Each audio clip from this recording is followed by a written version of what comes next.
नमस्कार, मैं पायल शुक्ला। आप सभी का स्वागत है न्यूज टंका हिंदी में। आज की हमारी यह वीडियो महाराष्ट्र की विपक्ष पार्टी की दोहरी भूमिका को लेकर है। दरअसल सीजेआई डी वाई चंद्रचूड़ ने पूर्व राज्यपाल भगत सिंह कोश्यारी द्वारा महाराष्ट्र विधानसभा में कराए गए फ्लोर टेस्ट की वैधता से संबंधित एक मामले की सुनवाई की थी, जिसके बाद ऑनलाइन ट्रोलर्स ने सीजेआई और न्यायपालिका पर हमला शुरू किया है। हालांकि सबसे बड़ी हैरानी की बात यह है कि चीफ जस्टिस ऑफ इंडिया के समर्थन के लिए कुछ विपक्षी सांसदों ने आवाज उठाई है। इन विपक्षी सांसदों को लग रहा है कि यह देश की न्यायपालिका का और सीजेआई के प्रति हमला है, उनका अपमान है। इसलिए विपक्षी सांसदों को सीजेआई की पैरवी राष्ट्रपति और अटॉर्नी जनरल तक से करनी पड़ रही है। इन लोगों ने ऐसे ट्रोलर्स और उनके पीछे जो लोग हैं उनके खिलाफ सख्त और तत्काल कार्रवाई की भी मांग की है। राष्ट्रपति से गुहार लगाने वाले विपक्षी सांसदों का दावा है कि सुप्रीम कोर्ट और सीजेआई के प्रति महाराष्ट्र की सत्ताधारी पार्टी से सहानुभूति रखने वाले लोग हैं। देश की सर्वोच्च सत्ता और भारत के सबसे बड़े न्याय अधिकारी के सामने जिन सांसदों ने देश के प्रधान न्यायाधीश की रक्षा के लिए आवाज उठाई है, उनमें कांग्रेस के राज्यसभा सांसद विवेक तन्खा सबसे आगे हैं और उनको समर्थन देने वालों में समाजवादी पार्टी के राम गोपाल यादव और जया बच्चन, आम आदमी पार्टी के राघव चड्ढा, शिवसेना उद्धव बाला साहेब ठाकरे की प्रियंका चतुर्वेदी भी शामिल है।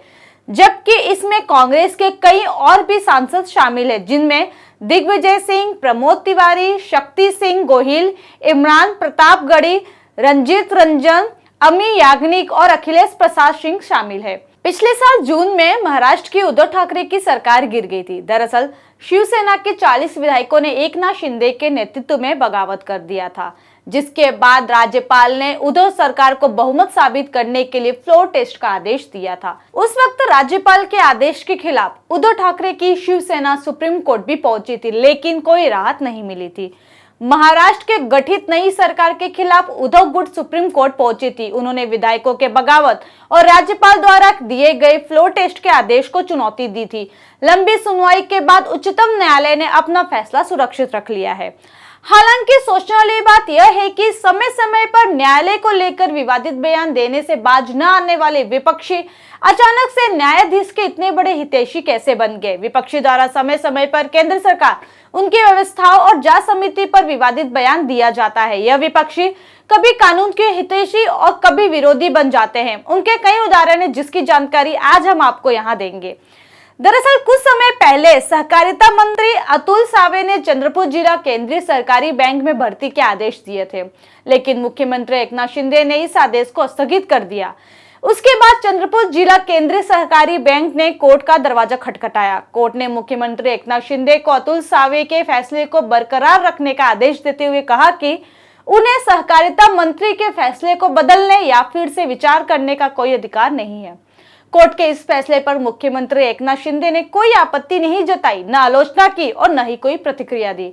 शिंदे फडणवीस की शिवसेना भाजपा सरकार के खिलाफ कोर्ट कई बार फैसला सुना चुकी है, लेकिन शिंदे फडणवीस ने कभी इस पर आलोचना या आपत्ति नहीं जताई। कोर्ट ने महाविकास आघाड़ी के पक्ष में फैसला सुनाया, उन्हें राहत दी। बावजूद इसके शिंदे फडणवीस ने ऐसा कोई बयान नहीं दिया कि हमें न्यायपालिका पर भरोसा नहीं है या अदालत बिक चुकी है। इसके विपरीत उद्धव ठाकरे समूहों द्वारा अदालत के फैसले की बार बार आलोचना और उनके प्रति दुर्व्यवहार किया गया है। संजय राउत हमेशा से कोर्ट के फैसले को नकारते रहे हैं। वही हाल ही में उन्होंने कई बार कोर्ट पर विवादित टिप्पणी किया। हालांकि सिर्फ कोर्ट पर ही नहीं, बल्कि मुख्यमंत्री एकनाथ शिंदे को चुनाव चिन्ह और नाम दिए जाने के बाद उन्होंने चुनाव आयोग पर भी विवादित टिप्पणियां की थी। शिवसेना उनकी है, शिवसेना तुम्हारे बाप की है क्या? यह वाक्य कहते हुए संजय राउत ने केंद्रीय चुनाव आयोग के लिए सीधी सीधी अभद्र भाषा का प्रयोग किया था। संजय राउत ने विवादित बयान देते हुए कहा कि यह विधायकी नहीं, चोरों का गिरोह है। आलोचना होने के बाद उन्होंने यह कहकर खुद को बचाने की कोशिश की कि मैंने ऐसा नहीं कहा। वहीं ईडी द्वारा की गई कार्रवाई के बाद महाविकास आघाड़ी के नेताओं ने उनकी आलोचना की और टिप्पणी की कि वे बेकार है।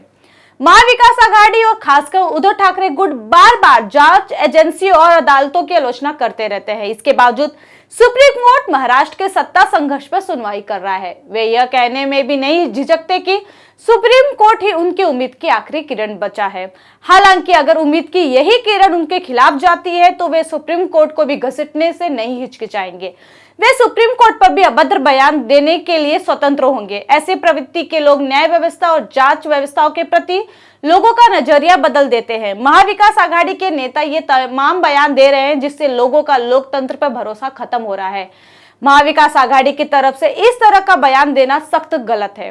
वहीं इस बात की भी आलोचना की गई है कि महाविकास आघाड़ी का व्यवहार और भाषा बदलता रहता है। दरअसल जब अदालत का फैसला उनके पक्ष में होता है तो वे शेखी बघाड़ते हुए कहते हैं कि अदालत कितनी अच्छी थी और कहते थे कि उन्हें न्यायपालिका और व्यवस्थाओं पर भरोसा है। हम कोर्ट के फैसले का स्वागत करते हैं। सही निर्णय लेने के लिए सराहना की जाती है। हालांकि अगर यह फैसला उद्धव गुट के पक्ष में आता है तो कोर्ट सही है, वरना कोर्ट को बुरा भला कहा जाता है। अगर फैसला उनके खिलाफ जाता है तो यह किसी के लिए यानी बीजेपी के लिए राहत की बात होगी, ऐसा कहा जाता है कि यह एक अदालत है जो किसी एक का पक्ष लेती है। अदालत बिक चुकी है, यह दबाव में काम कर रही है। जब भी अदालत उनके खिलाफ फैसला सुनाती थी तो वे बयान देते थे कि कैसे यह अदालत भाजपा के अनुकूल है और कोर्ट का फैसला भाजपा को राहत दे रही है। संजय राउत ने बयान देते हुए कहा कि उन्हें कोर्ट से उचित न्याय की उम्मीद नहीं है। इस पर कोर्ट ने कहा कि हमने इस बयान को पढ़ा है लेकिन इन बातों से हमें कोई फर्क नहीं पड़ता। संजय राउत को कोर्ट ने फटकार लगाते हुए कहा था कि इस तरह के बयानों की जगह हमारे लिए कोई मायने नहीं रखती। लेकिन इस आलोचना के बाद भी सामना के पहले पन्ने में अदालतों की आलोचना करते हुए न्यायपालिका की यह कहकर आलोचना की गई कि केंद्र सरकार के हाथ में न्याय का तराजू चोर बाजार से खरीदा गया है। महाविकास आघाड़ी के नेता बार बार अदालतों, सुरक्षा व्यवस्थाओं को लेकर गलत बयानबाजी करते रहते हैं। यह बयान देना गलत है। इस तरह के जुबानी बयान से लोगों का न्यायपालिका के प्रति नजरिया, कोर्ट के प्रति विश्वास बदल जाएगा और यह सही नहीं होगा। लेकिन ये जो प्रवक्ता बार बार कहते रहते हैं कि महाराष्ट्र का अपमान किया जा रहा है और महापुरुषों का अपमान हो रहा है, वही प्रवक्ता इन व्यवस्थाओं का अपमान कर रहे हैं। फिर उनका क्या किया जाए? महाराष्ट्र का अपमान करने वालों से बार बार माफी की मांग करने वाले ये सभी प्रवक्ता क्या न्यायपालिका, चुनाव आयोग, जांच एजेंसी का अपमान करने के लिए माफी मांगेंगे? यह आज के समय में एक बहुत बड़ा सवाल है। इस वीडियो को लेकर आपकी अपनी राय क्या है, हमें कमेंट सेक्शन में जरूर बताएं। साथ ही हमारे चैनल को लाइक, सब्सक्राइब और शेयर करना ना भूलें। फिलहाल के लिए इतना ही। जल्दी एक नई जानकारी के साथ पुनः उपस्थित होंगे। तब तक के लिए मुझे दीजिए इजाजत। धन्यवाद।